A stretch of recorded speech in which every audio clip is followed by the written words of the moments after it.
Eh, Estoy feliz de tenerlos a todos aquí y que se están integrando cada vez más a un tema tan contingente como el de hoy. Bueno, me presento, soy Consuelo Care, soy educadora de párvulos con más de 20 años de experiencia en sala. Eh, bueno, mm, Saqué un postítulo en psicopedagogía, me he dedicado a estudiar el tema de la inteligencia emocional, disciplina positiva, y realmente me he dado cuenta que es un tema que me apasiona y sobre todo eh, me ha cautivado por lo importante y lo necesario que es en nuestra sociedad actual. Eh, Quiero compartir con ustedes una presentación que he preparado. Espero que sea un tema de utilidad. Quiero tratar de ser lo más práctica y didáctica posible, ya que es un tema importante de aplicar para todos y no debe ser fácil, debe ser amigable. ¿Cuáles son los temas que vamos a tratar hoy? Estos son los temas que quiero abarcar hoy. Es bien sabido que para todos el aprender sobre algo o el asimilar algo, tenemos que entenderlo. Y para eso vamos a ir avanzando paso a paso y vamos a ir adentrándonos en el tema de la inteligencia emocional y la gestión de las emociones. Aparece el COVID. Este año todos partimos un año, como siempre, llenos de energía y nos interrumpe nuestra rutina habitual, el COVID. Aparece el miedo, la rabia, la angustia, aparece el estrés. El confinamiento nos trae a todos consecuencias de malestar emocional, claramente, pero además nos está dando una oportunidad, que es una oportunidad a habernos enfrentado a gestionar nuestras emociones, ya sean nuestras y las emociones de nuestros niños. Afecta esto a niños, a adultos, a todos, pero en los niños va a tener manifestaciones diferentes que la de los adultos. Mi intención es que esto sea aplicable tanto en la casa, como madres, como padres, como así también sea aplicable a los docentes, en la sala, con los niños, en todo ámbito. Vamos a vernos enfrentados, ¿cierto?, a esta situación del COVID y la vivencia de esta situación va a depender, uno, de la edad evolutiva de los niños, ¿cierto? De la edad que ellos tengan, de las características del temperamento. Claramente sabemos que todos los niños son diferentes y así los que tenemos más de un hijo también, entre ellos mismos también son diferentes, entonces va a influir las características del temperamento, la situación sociofamiliar que tengamos y cómo el entorno inmediato está gestionando esta situación. Esto de estar todos juntos, constantemente, de tener además que nos influyen el temor de la enfermedad, la pérdida y preocupación de repente de trabajo. Entonces aparece el miedo, el estrés, la ansiedad y las manifestaciones en los niños pueden ser de diferentes modos. Pueden aparecer en forma de rabietas, podemos ver más rabietas, más pataletas a lo que estábamos acostumbrados, más irritables, pueden tener mayor necesidad del adulto, estar con uno o con varios de ellos, por lo general tienden a acercarse a uno más y ser muy, muy demandantes. Y van a aparecer también conductas regresivas, que quizás son que más nos atemorizan como padres, las que más nos preocupan. Estas conductas regresivas van a ser como, por ejemplo, que se vuelvan a hacer pipí, que dejen de comer solos y quieren que uno les dé, que empiecen a hablar como bebé, que aparezcan de repente miedos nocturnos, rabietas, que tengan menor autonomía en el fondo. Si bien nos puede preocupar como padres, esto es una forma de somatizar este estrés que los está envolviendo. Está indicando que algo sucede, ¿cierto? Y que no saben cómo gestionar lo que está pasando. La regresión es un mecanismo de defensa ante esta ansiedad, ante esta inseguridad, ante este miedo. Pensemos que se han visto encerrados en la casa. No pueden ver a sus amigos. Hay rabia contenida porque ya no pueden hacer lo que hacían antes. desencadena un cuadro de emociones que ellos todavía no manejan. Entonces, claramente, va a ser muy difícil y no van a saber transmitirnos qué está pasando. Va a ser muy importante para nosotros como adultos detectar qué es lo que está pasando, acoger estas conductas, ¿cierto? No enojarnos por ellas, sino que acogerlas como que es parte de las cosas que nos pueden pasar, darles un espacio para que ocurran y ayudar a metabolizarlas y sobre todo ser muy comprensivos, muy comprensivos. Los niños dependen en mayor grado del entorno para regular sus emociones y conductas. Por lo tanto, en el confinamiento, ¿cierto? Se van a poner más de manifiesto aún todas estas dificultades de regulación emocional. Por otro lado, nosotros como adultos vamos a tener que permitirnos tener un espacio de autocura para facilitar esta regulación. Claramente a nosotros también nos está afectando y tenemos más preocupaciones aún y la incertidumbre. Entonces tenemos que permitirnos tener momentos de no estar bien, momentos de fallecimiento, por decirlo así, pero ¿qué va a ser lo importante? Que el niño pueda observar esto. Uno tiene que ser regulado, ¿cierto? No nos vamos así a morir en el intento. Tenemos que intentar regularlo, pero que los niños puedan observarnos, puedan ver que nosotros también podemos tener temor, también podemos tener rabia, y al observar que nosotros sí podemos tener todas estas emociones que ellos también están sintiendo, transmitir que es natural que yo me enoje por algo, que me moleste, es natural que sienta miedo por algo, que le voy a dar un espacio a esa emoción que yo estoy sintiendo, pero voy a buscar una solución y voy a seguir adelante, que en el fondo estamos modelando con un ejemplo. Va a venir el desconfinamiento en algún minuto. Los niños van a tener que regresar a los colegios, a los jardines. En algún minuto todo se va a retomar.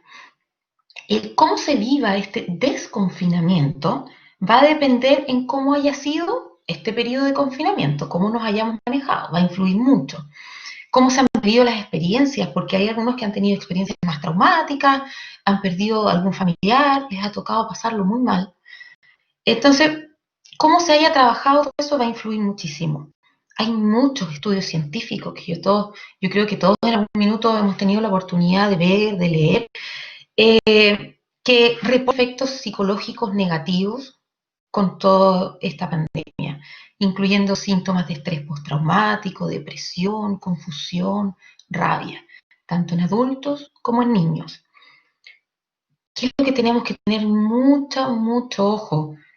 Estos síntomas, estas manifestaciones, no solo pueden aparecer ahora en la casa, puede que no aparezcan, pero que se manifiesten a largo plazo. ¿Por qué?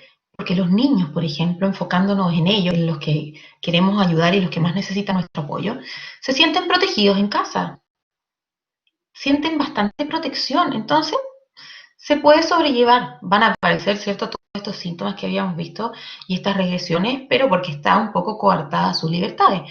Pero están protegidos, no hay mayores temores como los que quizás podríamos tener nosotros como adultos. Pero la ansiedad y el miedo pueden aparecer al recuperar la rutina, al llegar al colegio, al llegar al jardín. Es ahí cuando entra nuestro rol como docentes de estar muy atentos a cómo se van a manifestar todas estas síntomas una vez que regresen los niños. Recuperan la rutina, se ven enfrentados a situaciones de la vida diaria que antes las hacían sin ningún problema, pero esta vez sí pueden aparecer estos temores, todo eso que almacenaron en su cabecita, de toda esta información durante este periodo, van a decir, ahora estoy afuera, tengo más temor, estoy más expuesto. Entonces vamos a tener que estar muy atentos. Claro, esto es recuperar la normalidad poco a poco y la rutina habitual, pero sin obviar lo que ha pasado. Tenemos que aprender de esto, tenemos que sacar una lección, ¿cierto? y no podemos hacer como que ya terminó y volvemos a lo que era antes. No, recogemos lo que hemos aprendido, lo ponemos en valor y intervenimos en todas aquellas situaciones en que haga falta intervenir. Les voy a pedir que vayan pensando en situaciones, cosas que les hayan tocado vivir y además piensen en qué desafíos, qué cosas piensan los que son docentes y van a tener que verse enfrentados a este retorno de los niños, qué cosas le tienen temor o qué cosas van a necesitar herramientas para la recepción de los niños, porque sin duda van a aparecer muchas actitudes en ellos, que pueden ser niños que hemos tenido desde antes, que ya nos tocó estar con ellos, pero que van a estar reaccionando de manera diferente. Es súper importante entender cómo funcionan las emociones en nuestro cuerpo. Las emociones son en el fondo reacciones a un... Son subjetivas, porque ustedes, yo, el vecino, mi hijo y mi hija van a actuar diferente, va a aparecer una emoción diferente frente a un mismo estímulo, ¿ya? Y además las emociones son gregarias, va a decir, no hay una sola emoción que aparezca frente a un estímulo, no, viene un conjunto de emociones, sentimos muchas cosas. Ahora, ¿qué pasa? Las emociones surgen, como les digo, por algo externo, ¿cierto? Pero también pueden surgir por un recuerdo o por algo que yo anticipo del futuro, por algo que tuve la percepción de algo y hace que aflore esta batería de emociones. Ahora, ¿qué es lo que es importante que sepamos cómo funciona el tema de las emociones? Porque muchas veces nosotros tomamos acciones frente a los niños, frente a su forma de expresar las emociones, y estas acciones no dan resultado. Por ejemplo, muchas veces actuamos sobre la conducta del niño. El niño está en la sala, por ejemplo, empujando las mesas. Esa es una conducta de que este niño no está sabiendo cómo canalizar esta emoción que está sintiendo, que lo más probable es que sea rabia. Como les decía, es un conjunto, entonces sea rabia, que está acompañada de frustración, no sé, dependiendo de la situación y del niño, por supuesto. Si nosotros tratamos de cambiar esa conducta, pero no estamos cambiando el estado del niño, no vamos a tener ningún resultado positivo. Ahí es cuando muchas veces nosotros decimos, pero ¿cómo? Si te he dicho 20 veces que dejes de gritar, por ejemplo. Y el niño no ha dejado de gritar, ¿por qué? Porque no me está escuchando. Él está ensimismado en esta emoción y no está siendo capaz de salir de esta burbuja, digámoslo así, por lo tanto no me va a escuchar. Cuando él logre salir de esa emoción que lo tiene capturado, recién ahí yo voy a poder hablar con el niño. Recién ahí voy a poder saber qué es lo que pasó, saber qué sintió, saber qué percibió que lo llevó a, por ejemplo, ser capturado por una rabia tremenda. Esto pasa tanto en el colegio, tanto en el jardín, como en la casa. Muchas veces es más difícil manejarlo un poquito en la casa porque los niños están en su zona de confort. Entonces su expresión va a ser más grande, más exagerada. Ahora, que no sea tan exagerada en el jardín, por ejemplo, en el colegio, no necesariamente es que no sea tan potente. Lo que pasa es que ese niño está intentando reprimir esa emoción de cierta manera, pero no significa que no sea igual de fuerte. Por lo tanto, va a necesitar de nuestro apoyo de todas maneras, sí o sí. Ahora, ¿qué es lo importante de este video? Este video nos va a mostrar cómo es el funcionamiento, como les decía, qué cosas se gatillan cuando tenemos una emoción y Esto pasa tanto en niños como en adultos, en todos, es algo del ser humano. Entonces, es muy importante tomar en conciencia esto y poder aplicar lo que vamos a aprender, aplicarlo en nuestra reacción ante las emociones de los niños. Todos los seres humanos estamos diseñados para sobrevivir. Cuando se presenta alguna situación de peligro, se activa en nuestro cerebro el mecanismo de lucha o huida. Este mecanismo nos va a permitir correr si viene una avalancha o quedarnos inmóviles si viene un depredador, por ejemplo. Muchas veces aquellas situaciones que realmente no son peligrosas se podrían vivir como peligrosas. Entonces, el perro guardián de nuestro cerebro, que es la amígdala, se va a activar automáticamente y nos vamos a poner en modo de supervivencia. Esto va a pasar antes de que nos pongamos a pensar siquiera. Se activan estos sistemas de lucha-huida y se aumenta la frecuencia respiratoria, se aumenta la frecuencia cardíaca, hasta tal punto que algunas personas pueden llegar a sentir un fuerte dolor en el pecho. Por esto que siempre es tan importante respirar cuando nos estamos sintiendo así. ¿Qué otras cosas pasan cuando se activan los mecanismos de lucha-huida? El flujo sanguíneo, por ejemplo, se va a ir hacia los músculos y se va a ir de nuestro sistema digestivo, lo que puede provocar que la vejiga se distienda, sentimos la boca seca, sentimos náuseas, dolor de estómago, se enfrían las extremidades y empezamos a transpirar a la vez. Los músculos se van a tensar y vamos a sentir incluso temblores. En este momento se evoca. Nuestro cerebro comienza a evocar todos aquellos recuerdos y experiencias negativas que hemos tenido en el pasado para poder prepararnos para cualquiera sea el peligro que estamos teniendo ahora. Nuestra visión a larga distancia se agudiza para poder huir y eso hace que no podamos ver las caras que están a nuestro alrededor y nuestra visión periférica se va a entorpecer, inclusive puede que no podamos ver los cambios de expresiones faciales de quienes están con nosotros. Muchas personas pueden sentir que se están mareando y que se van a desmayar, pero realmente esto no va a ocurrir. Para llegar al desmayo necesitamos que disminuya la frecuencia cardíaca y es precisamente todo lo contrario a lo que está ocurriendo en esta ocasión, pero sí se va a llegar a tener esta sensación. El sistema de lucha-huida es maravilloso porque es lo que nos va a permitir sobrevivir frente a reales peligros.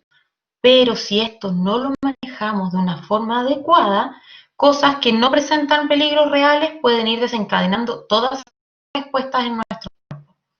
Por esto es tan importante que nosotros nos presentemos ante nuestros niños con todas las estrategias de control de emociones y acompañamiento emocional. Yo creo que muchas veces nosotros nos hemos visto enfrentados a sentir estas cosas, si no todas, algunas.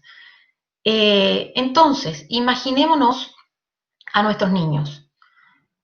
Muchas veces no consideramos cuando ellos se sienten atemorizados por algo o nos dicen que les duele la guatita, que les duele el cuerpo, que se sienten mal. Todo eso, como decimos, realmente puede estar pasando, puede estar pasando. Entonces, tenemos que tener siempre conciencia de que lo que el niño nos dice es lo que él está sintiendo. Entonces, como vimos, las emociones tienen una función de supervivencia absoluta y que nos van a aportar información, ¿cierto?, de lo que está pasando a nuestro alrededor. Ahora, cada vez que sentimos una emoción nos va a empujar hacia alguna acción, hacia hacer algo. ¿Cómo se refleja esto? Nosotros tenemos dos grupos de emociones. Se tienden a llamar emociones negativas y emociones positivas.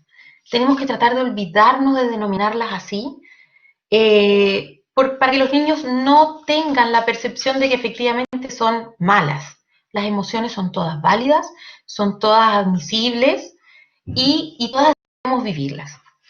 Las emociones de defensa, que serían estas mal llamadas negativas, ¿cierto? Van a ser el miedo, que es lo que cuando se activa el miedo, cuando sentimos que hay algún peligro. ¿Y qué nos va a hacer? A huir. La rabia, que aparece cuando consideramos que hay algo que es injusto.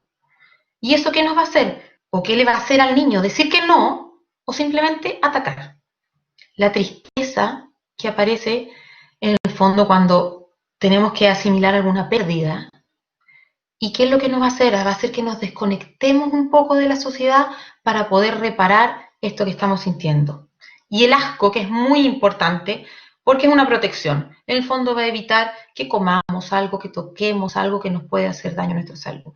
Y a la vez están las emociones de aproximación, las que muchas veces son llamadas como las positivas, como la alegría, ¿cierto? Que su función principal es compartir con los demás y lo que nos va a hacer sociabilizar. La curiosidad, que es muy importante. ¿Por qué? Porque nos abre el conocimiento, nos va a llevar a investigar sobre las cosas que nos interesan. Y la calma. La calma quizás es una de las emociones más importantes y que a veces no se valora tanto.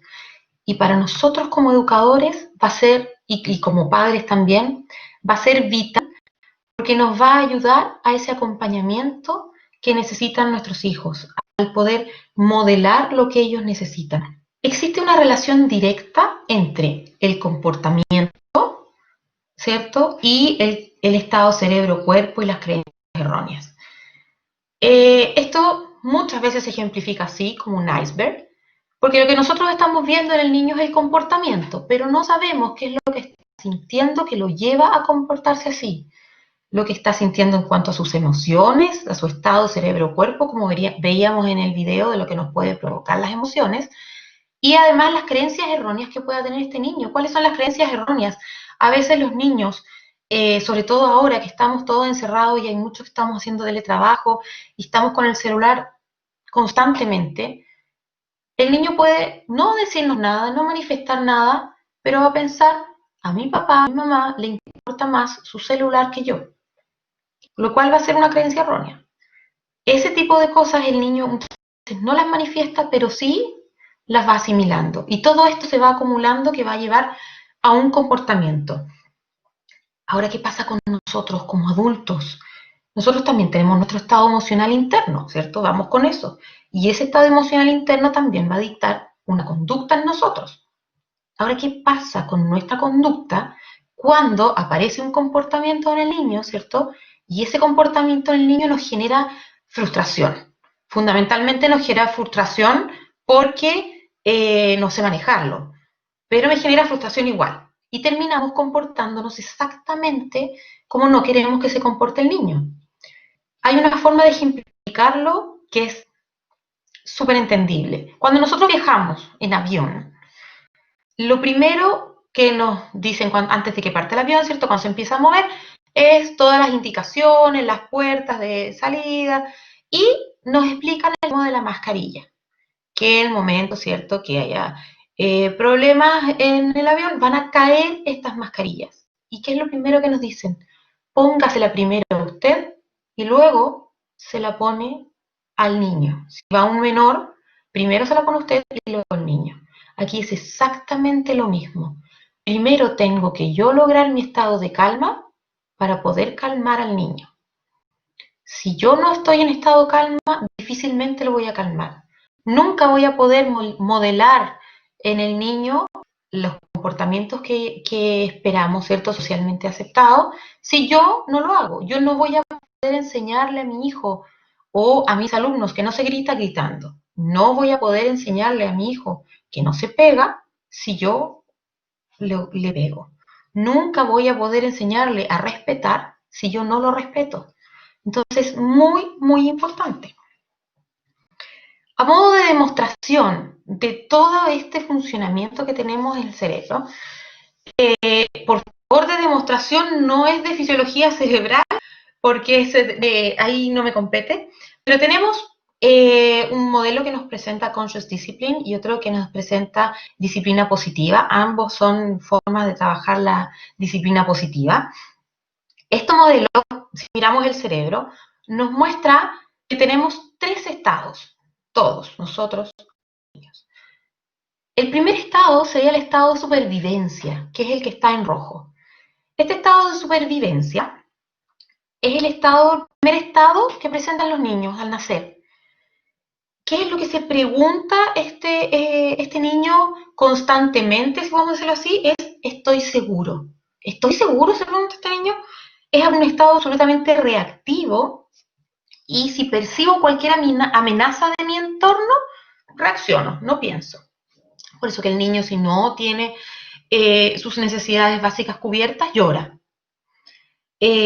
Ahora, esto puede ser también por percepción. Puede ser que el niño perciba, cuando ya está un poquito más grande, no bebé, perciba alguna amenaza, algo que no le parece, algo que no le gusta y reaccione, solamente reaccione. Y este estado de supervivencia tiene sus habilidades propias, pero estas habilidades van a ser pelear, huir o simplemente rendirme. Este estado lo único que necesita es seguridad. ¿Cómo me doy cuenta cuando un niño está en este estado de supervivencia que se ve reflejado en el tallo cerebral? Porque va a estar con una pataleta tremenda, por ejemplo, botando cosas, pateando. Eso es un estado de supervivencia. Y para yo poder sacar al niño de este estado de supervivencia, lo único que puedo darle a ese niño es seguridad, contención en el fondo. Cuando el niño logra salir de este estado de supervivencia, pasa al estado emocional, que está en el sistema límbico, que es el que vemos en azul, que es el cerebro del sentir, ¿cierto? Y la pregunta que se va a estar haciendo siempre es, ¿soy amado? Necesita conexión, necesita sentirse perteneciente a su entorno, ya sea el entorno educativo, ya sea el entorno familiar, pero necesita saber que pertenece. Se activa este estado fundamentalmente con el no. Cuando las cosas no salen como el niño quiere, cuando las cosas no salen como yo quiero, se activa este estado emocional. Y las habilidades de este estado emocional son absolutamente verbales. Insultan, retan, critican. Hay cero empatía de parte del niño cuando está en este estado emocional. ¿Y qué es lo que va a necesitar este estado cuando tenemos un niño en estado emocional? Va a necesitar comprensión, pero cero diálogo, no necesita información. No va a servir que yo vea a un niño que está llorando o frustrado porque quería comer galletas y no hay galletas. Yo no saco nada con empezar a explicarle, resulta que se acabaron las galletas y estamos en cuarentena, no podemos salir a comprar galletas. ¿Por qué va a seguir llorando? No me va a escuchar y me va a decir que yo quiero, y no va a entender porque su estado emocional es así, esa es la característica. No me va a escuchar y no necesita de explicaciones, solo necesita que yo valide lo que está sintiendo. En el fondo, sí, está bien que te enojes, está bien que te frustres por no poder tener las galletas, yo te entiendo, pero no voy a empezar a explicarle porque no me va a escuchar. Cuando nosotros logramos que el niño salga de ese estado emocional, recién ahí va a entrar al estado ejecutivo, que es la parte verde, ¿cierto? Que están los lóbulos prefrontales, y el estado ejecutivo de cuál es su pregunta principal, ¿qué puedo aprender de esto? Recién aquí podemos conversar. Recién aquí yo voy a poder hablar con ese niño que en sala tuvo una actitud disruptiva, recién aquí voy a poder hablar con mi hijo, con mi hija, sobre lo que pasó. Necesita, para poder acceder a este estado, ¿cierto? Necesita el niño tener seguridad física y las necesidades emocionales cubiertas, ¿cierto? Ambos estados anteriores tienen que estar cubiertos. Las habilidades de este estado son la resolución de conflictos, la oportunidad de aprendizaje, el ponernos metas e ir hacia esas metas, la autorregulación, la reflexión, ¿vale? Todas las habilidades que son de la inteligencia emocional. Hacia ese norte tenemos que caminar con nuestros niños, pero tenemos que tener claro que nuestros niños van a pasar muchas veces por los otros estados emocionales y para que nosotros logremos desarrollar estas habilidades emocionales, tenemos que uno ser un ejemplo y otro entregarle lo que necesita el niño en cada uno de estos estados. Disciplina positiva nos ejemplifica lo mismo con una mano. Si nosotros vemos la mano, la parte de aquí abajo sería el estado de supervivencia. Nuestro dedo, el que está en azul ahí, sería nuestro estado emocional. Entonces lo ponemos aquí, que es donde está nuestra amígdala. ¿Se acuerdan en el video con el perro guardián? Y Los otros dedos serían el estado ejecutivo. ¿Qué pasa? El niño puede estar tranquilo en sala y algo pasa en el entorno. Recuerden que las emociones se activan con nuestro entorno, una percepción de nuestro entorno. Algo pasa que el niño sale de su estado ejecutivo y entra a su estado emocional. Entonces podríamos decir que se le abre la tapa y queda aquí el estado emocional absolutamente descubierto.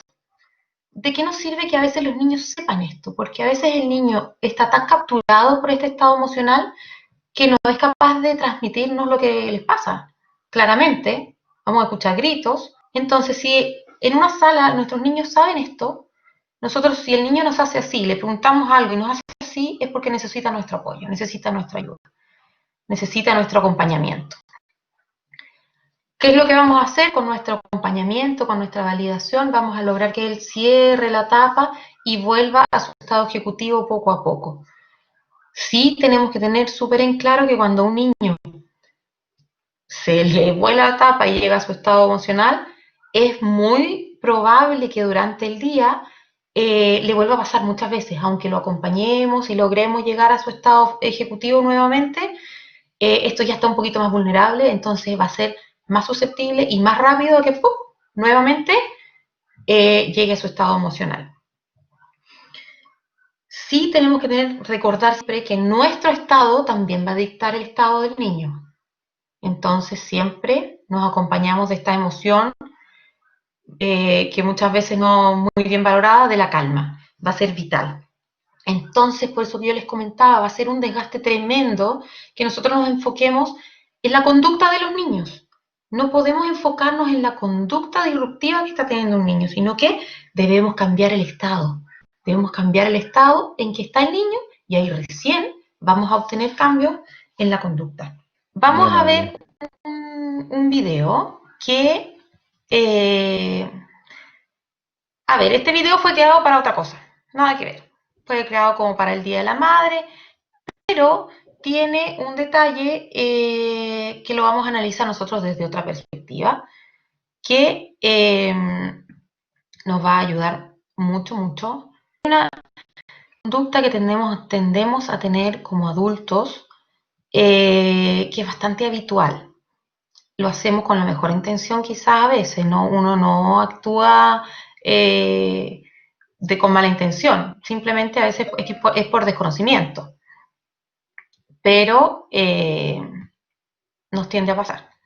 A ver, este video vamos a analizar, pero como para adelantar un poquito al respecto, ¿cuál va a ser nuestra misión frente a los niños desde siempre?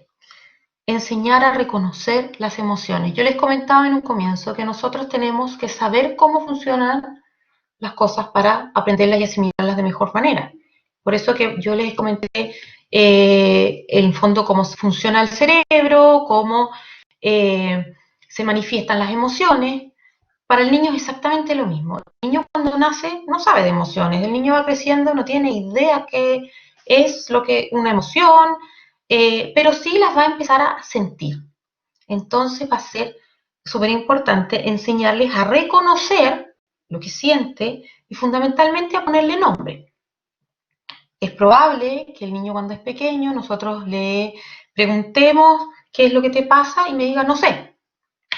Pero en la medida que nosotros vamos trabajando, poco a poco me va a poder decir me siento mal, quizás con el tiempo va a poder decirme siento rabia, y en la medida que sigamos trabajando este refuerzo de aprender de las emociones, que va a ser lo que nosotros pretendemos lograr, que el niño pueda decirme me siento rabia porque pasa tal cosa.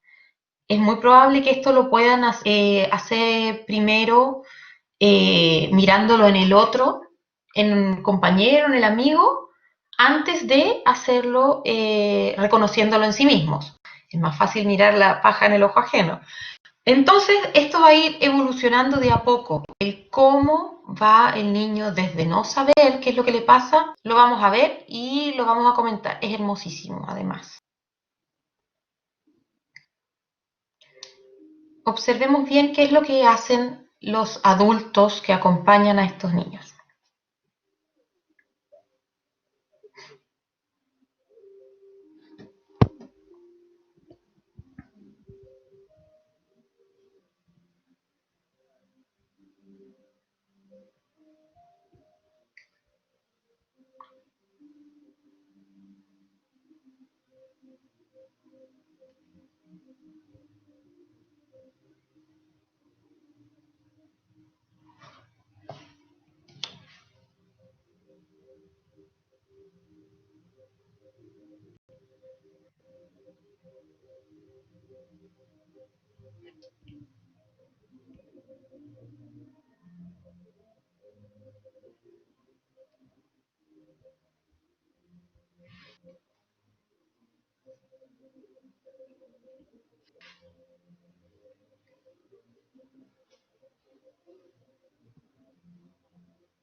Como vemos,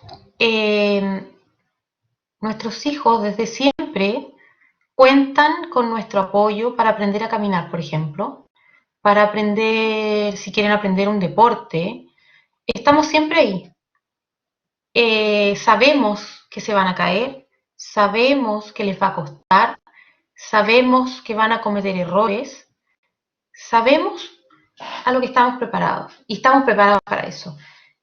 Cuando nuestro hijo pequeño comienza a caminar, no lo vamos a retar porque está comenzando a caminar y no corre, por ejemplo. No nos vamos a enojar con él porque no corre y está tambaleándose.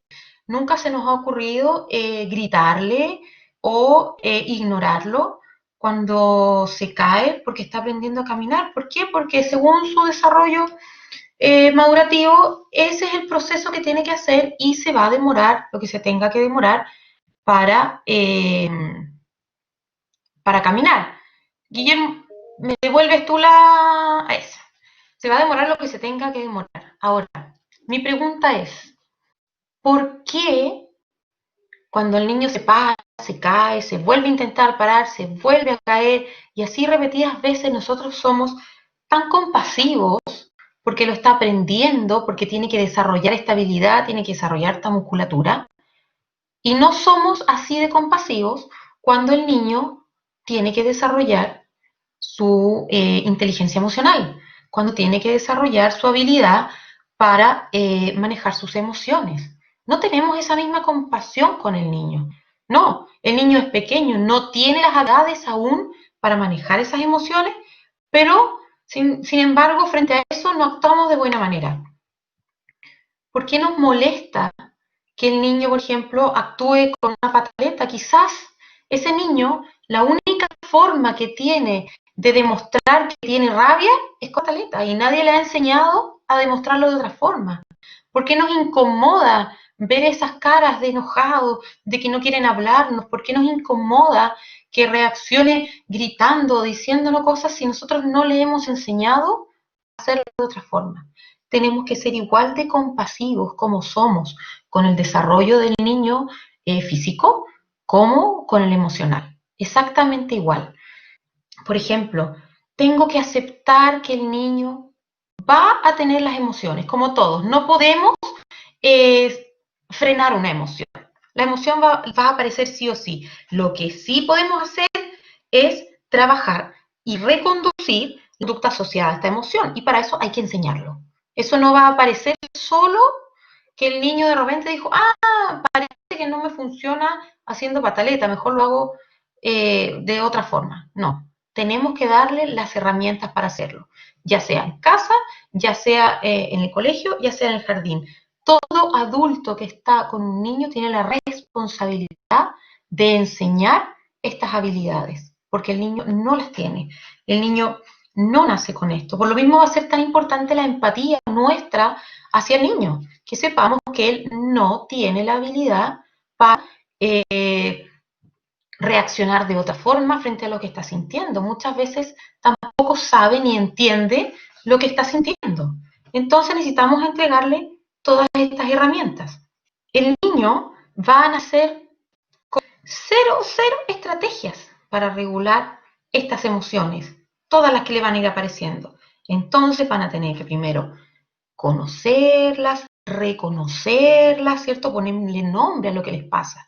Pero ellos no lo van a hacer solos, como les decía. Entonces nosotros le vamos a poner nombre en una primera instancia, cuando son muy chiquititos, y vamos a comenzar un proceso de heterorregulación. Vale decir que nosotros desde afuera vamos a regular las emociones del niño, vamos a ayudarlo y va a ser siempre, como les decía, nuestra responsabilidad, nuestra y de todo adulto que esté a cargo de un niño. Una vez que se logra esta heterorregulación, recién ahí aparece la autorregulación. Ahora les tengo malas noticias. La heterorregulación puede durar muchos años. Es un proceso muy lento.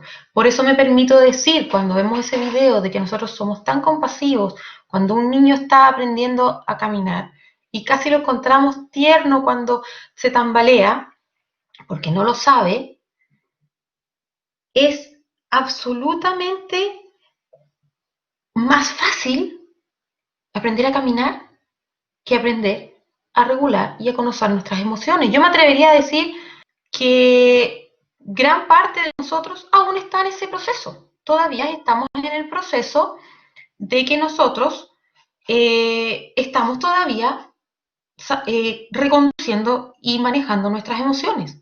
Es un camino de largo aliento. Va a requerir sacrificio, va a requerir paciencia, va a requerir perseverancia, pero para esto tenemos que tener súper claro que no va a bastar la instrucción. No va a bastar que yo le diga a un niño con una pataleta, ¿te puedes calmar? No, tengo que enseñarle a cómo puede calmarse. Y también va a ser súper importante que lo que yo diga, lo diga de corazón, con toda la intención de ayudar al niño. Porque podemos decirle, entiendo que estés enojado, es normal que sientas rabia por lo que pasó, te puedo acompañar. O le puedo decir lo mismo, sí, está bien que estés enojado, sí, es normal que estés enojado. Le estoy diciendo lo mismo, pero ¿qué le estoy transmitiendo con lo que le digo? Le estoy transmitiendo compasión. ¿Se puede sentir ese niño validado en su emoción? Probablemente su reacción vaya a ser peor y no lo vamos a estar ayudando en este proceso. Todo lo contrario, le vamos a estar frenando y coartando su emoción. El niño tiene que tener en claro que tiene permitido sentir rabia. No la vamos a tapar, no vamos a evitar que aparezca, ni tampoco decir, córtala. No, que tenga su rabia, pero sí que sepa manejar esta emoción. ¿Dónde va a estar su límite? No vamos a permitir que él se haga daño a sí mismo, ni que le haga daño a otros, ni a su entorno. Ese va a ser siempre un límite. Pero él puede estar enojado. Tenemos que enfocar muy bien cuál es nuestro objetivo como adultos. ¿Qué es lo que yo quiero? Que él acepte que no pudo obtener algo o que acepte que no pudo obtener algo y además quede feliz. Yo creo que a nosotros tampoco nos pasa. Si nosotros no podemos obtener algo, quedamos felices. ¡Ay! Estoy fascinado porque no pude tener lo que yo quería. No, no pude conseguir por lo que me esforcé tanto. No, es válido que me sienta frustrado, que me sienta enojado. Entonces tenemos que ponernos y tener esa empatía de ponerlos en el lugar del niño y, y tener en claro que esto va a ser un camino de largo aliento. Me va a tocar como padre, que llego cansada del trabajo, por fin llego y me siento en mi cama y basta que yo me siente en mi cama para que mi hijo o mi hija empiece una pataleta del terror, porque algo pasó. Me va a tocar ponerme de pie e ir a acompañar a mi hija y hacer el proceso para que aprenda a trabajar esta emoción. Ahora, ¿qué es lo importante? Recuérdense, este cerebro, cuando logramos llevar a este niño al estado ejecutivo, siempre tenemos que trabajar en base a lo que pasó, a buscar alternativas para que no vuelva a pasar o a aprender algo de eso, porque si no, tampoco estamos recibiendo una retroalimentación al respecto. Entonces, en un comienzo los adultos vamos a ser nosotros quienes vamos a poner esta etapa en el niño, ¿cierto? Con nuestro acompañamiento, con nuestra guía. Poco a poco lo vamos a hacer con ellos hasta que finalmente lo puede hacer solo. Un paso siguiente, ¿cierto? Cuando ya logramos poner esto, va a ser dar estas respuestas adaptativas a la emoción. Pero nunca vamos a prohibir o a negar que esta emoción aparezca.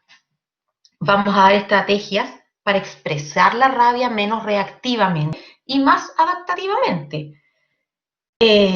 Cuando estamos en una sala como docentes, tenemos muchos niños diversos. Tenemos que tener mucho ojo a la expresión de estas emociones, porque hay algunos que tienen una expresión agresiva y saltan a la vista, y nosotros vamos a acudir a ellos a apoyarlos. Pero también vamos a tener niños que van a tener una expresión pasiva, y esos niños tienden a pasar desapercibidos. Nosotros tenemos que tener la habilidad como adultos de ser capaces de leer ese lenguaje corporal de ese niño que es más pasivo, que nos va a demostrar que está angustiado, que está temeroso o que está con rabia por algo. Y acompañarlo igualmente como lo haríamos con el que está con una aleta gigante. Finalmente nosotros vamos a tratar de lograr que este niño nos entregue una respuesta, una explicación, digamos, que tenga sensaciones, emociones, que tenga pensamiento. Entonces lo vamos a guiar con preguntas como que, ¿qué sentiste cuando estabas así? ¿O qué pensaste? ¿Qué te llevó a sentir eso? ¿Percibiste algo? Llevar el fondo con distintas preguntas para lograr sacar algo en limpio de todo lo que ocurrió. Pero siempre cuando estemos en este estado, recuerden, del niño, en el ejecutivo. Antes no sacamos nada con conversar mucho. Entonces nosotros vamos a ayudar a gestionar, guiarlos para que descubran qué emociones están sintiendo, comprender lo que pasa, hacer las razones de lo que está sintiendo, enseñarles a expresar sus emociones y a usarlas de forma positiva, enseñarles alternativas para solucionar sus conflictos cuando no puedan resolverlos por sí mismos, pero sin imponérselas, y darles mucho amor, comprensión, empatía. Recuerden que ellos perciben si esto sale del corazón.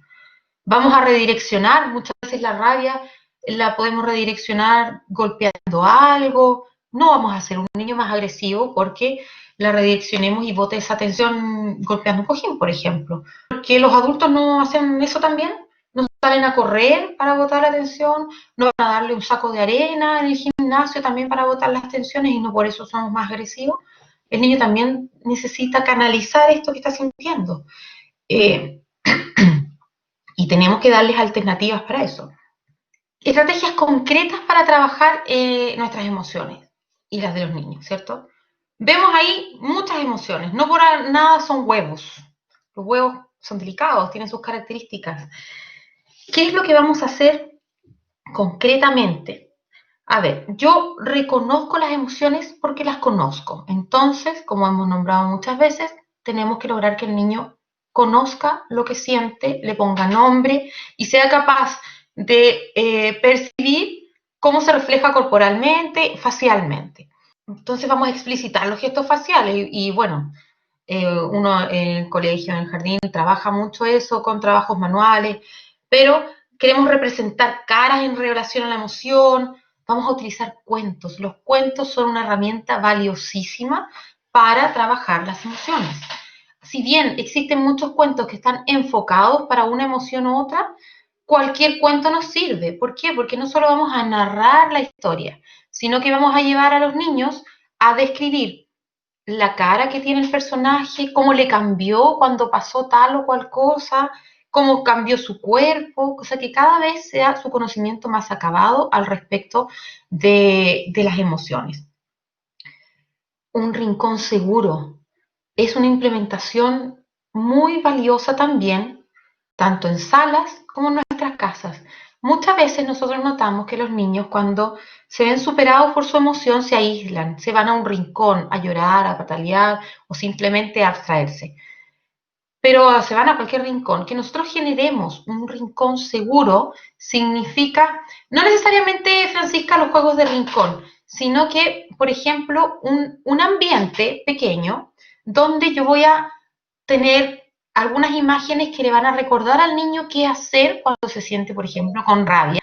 ¿Qué va a hacer? Respirar. Recordemos en el video que nos decía que siempre debemos respirar. Entonces nosotros vamos a poner un avisito que recuerde al niño, claro, como el rincón de la calma, que le recuerde al niño respirar, que tenga algún cojín que yo pueda pegarle, que tenga masas para aplastar, que tenga alguna muñeca, un muñeco para abrazar.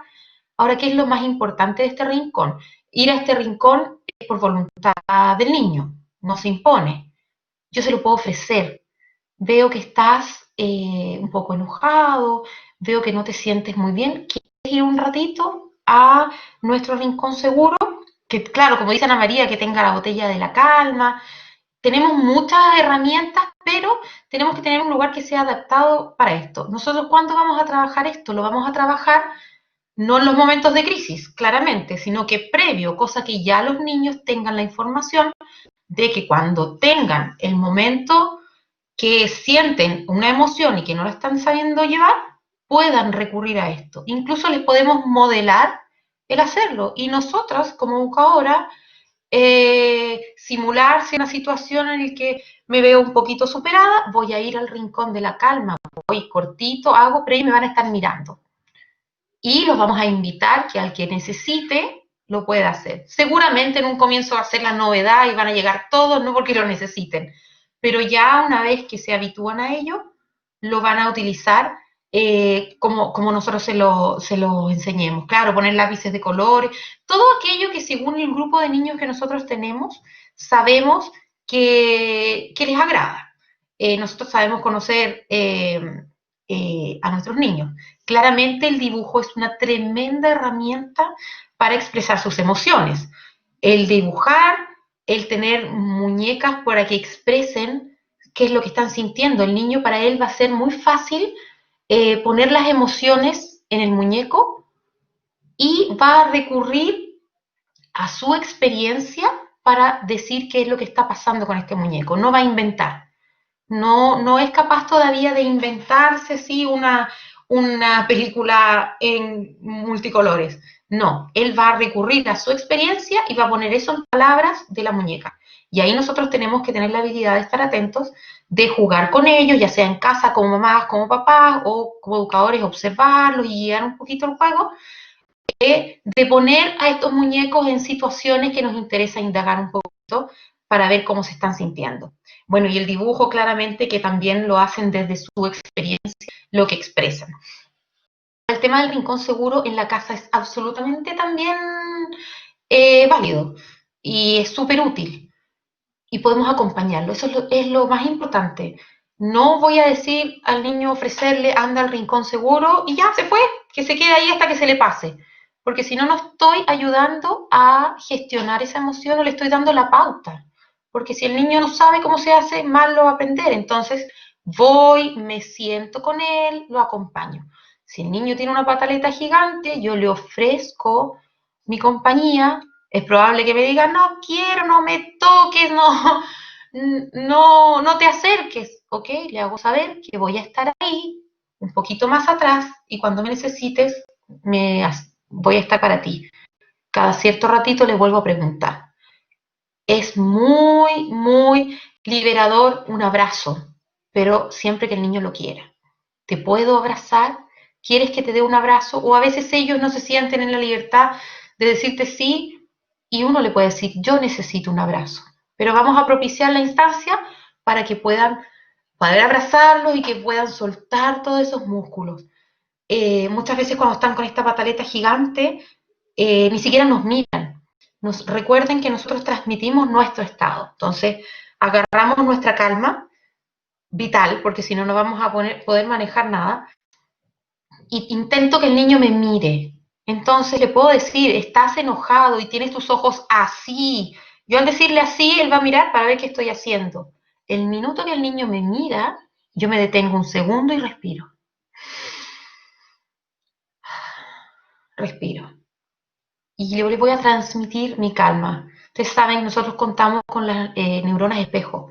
Las neuronas espejo son de las que con las que los niños aprenden en el fondo todo aquello que aprenden observando. Y si yo estoy con una rabia tremenda, es muy probable que yo con mis neuronas espejo le transmita esta rabia y el niño termine en la misma rabia que yo. Por eso yo tengo que saber recurrir a mi calma para yo traer al niño a mi calma y no yo irme con él, porque ahí nos vamos juntos y no llegamos a ninguna parte. Entonces va a ser súper importante siempre estar a la altura del niño, mirarse a los ojos y en el minuto que yo tengo ese contacto, respirar. En la medida que uno va generando esto y que los niños ya lo van aprendiendo, a veces están tan enojados que te van a, no te pongas a respirar o no respires porque yo no quiero respirar. Ok, es válido, pero yo sí lo necesito, entonces yo voy a respirar igual. Igual le estoy transmitiendo esa calma. Entonces, eso va a ser primordial, tener la estabilidad yo para poder transmitirse al niño en el jardín o a mi hijo. Esto no significa que sea inmediato. Podemos estar media hora en el trabajo si la pataleta es muy grande, sobre todo en la casa. En el jardín a veces uno tiene más herramientas, son más niños, hay una presión social también de los otros niños, pero sí, podemos estar mucho rato en esto, pero no somos nosotros los que tenemos que dejar de lado y abandonar este trabajo, porque si no dejamos truncado y no vamos a conseguir nada, y en el fondo el niño va a provocar en él el efecto contrario, lo dejamos a su suerte, en el fondo con esto que él no sabe manejar, que más o menos sabe lo que es y no sabe gestionar. Ahora, todo esto nosotros partimos estas estrategias en momentos de calma, ¿cierto? Les enseñamos cómo funciona el rincón seguro, trabajamos los cuentos, aprendemos las emociones, nos llenamos de información. Ahora, ¿qué pasa en el momento de crisis? En el momento de crisis es cuando tenemos que validar la emoción, la puedes sentir, es cuando tenemos que acompañar, cuando tenemos que mirar a los ojos, estar a su altura, eh, transmitir que estoy ahí a ayudar y en cuerpo y alma. Como les decía, uno puede decir una misma frase muy tranquila o de muy mala gana. Y es distinto lo que transmito. Tenemos que conectar para redirigir el comportamiento de este niño. Mirar incondicionalmente sin criticar esas emociones ni criticar menos la personalidad. Yo te quiero, te doy mi tiempo independientemente de cómo te estés portando. El cariño nunca, nunca entra en juego por la forma en que esté actuando el niño. Eso es incondicional. Entonces las claves van a ser sintonizar, ¿cierto? Captar cuáles son sus necesidades, comunicar, explicar lo que siente, no ponerme a explicar cosas que no me va a escuchar, y utilizar el juego como una herramienta vital, como una forma natural de que los niños se expresan cómo se sienten, tanto con sus padres, con los docentes. Así ustedes ven que hemos hecho un recorrido desde que nos vemos expuestos a una situación de pandemia, una situación que nos ha llevado a encerrarnos, a darnos cuenta de cosas que quizás no nos habíamos dado cuenta y de vernos expuestos a veces que nos faltan herramientas para manejar nuestras emociones y más aún a nuestros hijos que están aprendiendo. Nos vemos expuestos a estos malestares emocionales y tenemos la oportunidad de enseñarles a nuestros hijos a gestionarlos y reforzar en nosotros también esta gestión. Nos vamos a ver expuestos a un desconfinamiento que sí o sí van a aflorar todas las consecuencias de estas manifestaciones, de estos malestares emocionales y tenemos que estar preparados para eso, preparados en cuanto a estrategias, preparados mentalmente con nuestra calma, empoderados con nuestra calma, para que no nos saquen de ahí y que las neuronas de espejo de los niños no nos lleven a nosotros, sino que nosotros traerlos a nuestro estado. Acordarnos siempre de esta relación del comportamiento y del estado del niño, que no nos vamos a enfocar en su comportamiento, sino que en el por qué se está comportando así.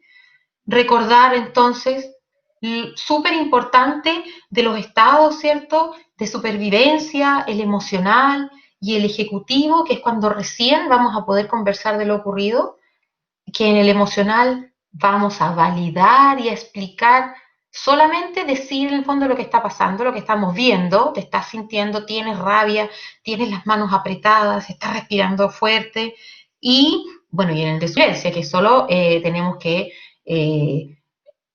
no solo acompañar, sino que entregar toda nuestra validación y nuestro amor para que este niño pueda salir de ahí, nuestra comprensión. Si nos enfocamos en la conducta, tenemos la batalla perdida. Siempre nos vamos a enfocar en el estado.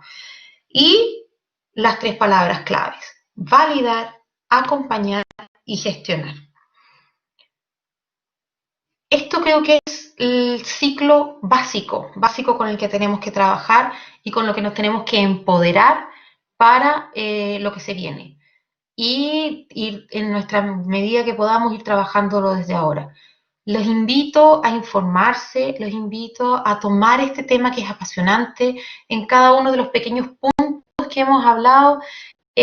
Uno podría agarrar 1000 aristas más que en virtud del tiempo no se pueda. Absolutamente, Rafael Vizquerra, a honor mío, es profesor mío también y un grande. Hay muchos referentes y hoy en día con esta situación de pandemia tenemos la gran ganancia y la oportunidad de tener todo en plataformas. Se han abierto muchas oportunidades para capacitarnos. Aprovéchenlas.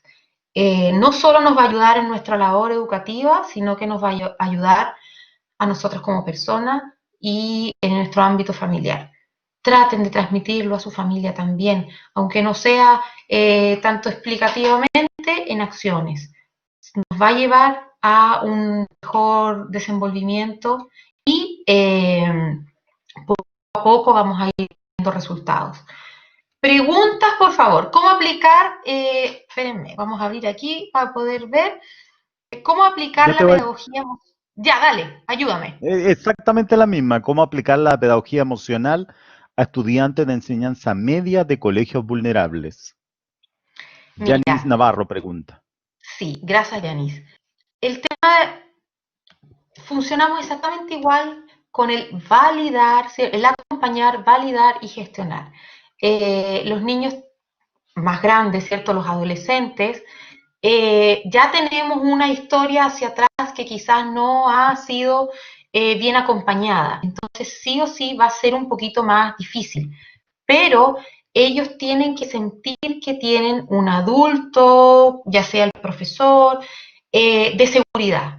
Porque en la medida que los niños se han visto por el camino un poco vulnerados en su emocionalidad, se han visto obligados a, acatar cosas solamente con el castigo o con las malas formas, se ven vulnerados sus derechos y además son vulnerables a abusos posteriores. Entonces, sumamente importante, este pasa a ser otro tema gigante también. Pero siempre vamos a validar, a permitir que tenga la emoción y a redireccionar esta emoción. Tratar en el fondo de que pase, les vamos a dar el espacio para que el adolescente salga también del estado. Recuerden que estos estados son para todos, chicos, grandes, medianos, que salga de ese estado emocional validando lo que tú entiendes que se siente mal, y cuando esté en el ejecutivo recién vamos a poder reflexionar con él de mucho mejor manera porque es grande. Pero primero tenemos que sacarlo de ese estado emocional y nos va a servir mucho la empatía, las experiencias personales. Yo también me pasaba esto, pero no como tratando de enseñarte o darte un consejo, no, porque el consejo a veces no es bien recibido, sino que simplemente como una anécdota y utilizar el humor. El humor sirve mucho para sacarlos de eso que están encerrados, te podría decir. A ver, Aquí ¿qué hay más? otra pregunta. Paulina Riquelme pregunta, ¿desde qué edad es recomendado empezar a enseñar, empezar a enseñar a reconocer las emociones? ¿Desde qué edad es recomendado empezar a enseñar a reconocer las emociones? Desde siempre. Desde muy chiquititos, cuando nosotros somos súper comprensivos con los bebés, por ejemplo, y nosotros entendemos muy bien lo que sienten y a veces fuimos a la casa de alguien y nuestro hijo no durmió bien y llora y nosotros entendemos y le decimos a la otra persona, ay, es que durmió tan mal hoy día que por eso está así. Pero a la medida que van creciendo nos vamos olvidando de eso y tendemos a retarlo y que compórtate porque no estamos en la casa y no pataletes y quizás pasó lo mismo. Entonces, desde muy pequeños es importante hacerles ver que, oh, estás feliz, mira tu sonrisa, yo también voy a estar feliz, mira, con una sonrisa. O, ay, te pegaste, te dolió, estás triste, estás llorando. Vamos a partir así, muy básico. Eso va a hacer que sea un proceso muy natural y vamos a ir cada vez agregando detalles más a su edad. Pero antes de que hablen, ya podemos estar trabajando las emociones con ellos. Paula Maldonado pregunta, tiene dos preguntas, dice, ¿cómo enfrentamos estos mismos temas con adolescentes? Esa es Ujú. una. ¿Y cómo enfrentamos el tema de la muerte que nos está rondando? Bueno, con adolescentes lo hablamos un poquito antes. El tema de la muerte, eh, validando la emoción. Cuando perdemos a un ser querido, caemos en una gran pena, en una gran tristeza y tenemos que vivir esa tristeza. Muchas veces se tiende a tapar esta tristeza o tratar de salir de ahí rápidamente. Ya, alegría, alegría, vamos a seguir adelante, la vida sigue. No, hay que vivir esa tristeza. Hay que vivir con los niños, con los adolescentes, que esa persona ya no... Los niños son muy sabios, además, frente a la muerte. Nosotros somos un poquito más complicados y tenemos más temores de cómo lo van a tomar los niños. Los niños son muy sabios, pero hay que permitir que el niño llore, nosotros permitirnos llorar, los niños nos pueden ver llorar porque estamos expresando nuestra emoción y hacer el mismo proceso. Lloro, le explico, estoy llorando porque estoy triste, porque perdí a tal o cual persona y ya no va a estar con nosotros. Luego de que pasa un poco de mi tristeza, dejo de llorar, me calmo, respiro, yo puedo ser un modelo para el niño también, respiro y empiezo a mirar hacia adelante, pero sin obviar esta pena. Sabemos bien que los duelos tienen un ciclo, un proceso, y ese proceso hay que vivirlo. No tenemos que darlo y tratar de taparlo con una falsa felicidad, porque las emociones hay que vivirlas una por una. Y el taparlo con una falsa felicidad o tratar que esto pase, a veces trae otras consecuencias de que no sepamos valorar también lo que es la verdadera felicidad, porque siempre la hemos estado usando para tapar otras emociones y obligándola a aparecer cuando no era su momento. Ana María Barrera dice, mi pregunta es, ¿cómo puedo como docente y mamá ayudar a mis niños e hijas cuando vuelvan a los colegios, ya que sabemos que la priorización curricular durará hasta el próximo año? Uh -huh.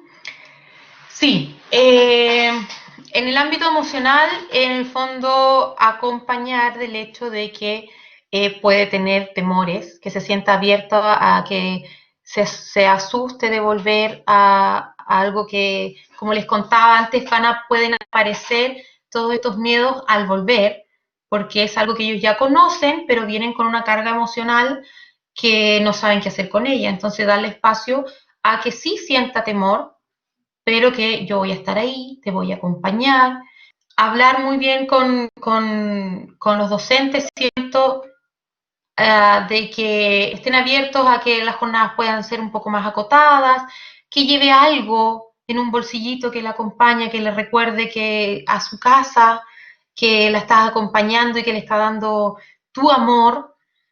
Eso creo que podría ser un gran apoyo y no obligar, nunca obligar a estar toda la jornada, vamos de a poco, hay que retomar esto de a poco.